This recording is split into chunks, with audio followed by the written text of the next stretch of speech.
Các bạn ơi, mình xa xa nhau rồi, xa mái trường, xa thầy cô. Bạn tôi ơi, xin đừng khóc nhé, nhưng vui buồn mình luôn có nhau. Mùa hạ ơi, xa đến rồi, đâu mùa thì chẳng nhớ kỹ dài thế. Còn lại nơi đây cho nhà bao kỷ niệm, kỷ niệm này hãy giữ trong tim mọi người. Thời gian cứ trôi, hoa phượng rơi, mùa hè ơi hãy đến chân thôi.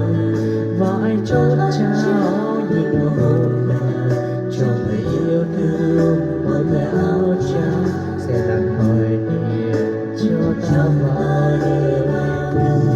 Giờ đã đến phút biệt ly, có tiếng khóc nấc của ai, của bản thân ta hay chiều đời.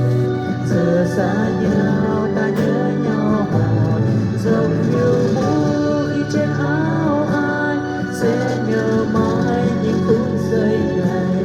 Bản thân ơi ta xa nhau rồi, đời mới đây mới đưa một nơi, sẽ nhớ nhau thật nhiều.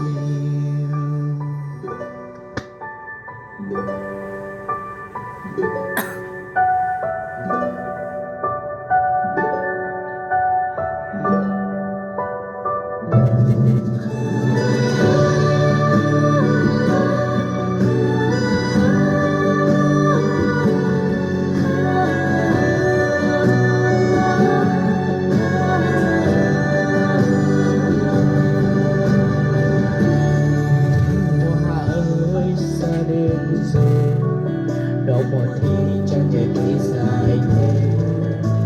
Còn lại nơi đây cho nhà bao kỷ niệm, kỷ niệm hãy giữ trong tim mọi người. Thời gian cứ trôi, hoa phượng rơi đầy, mùa hè ơi hãy đến chân thôi.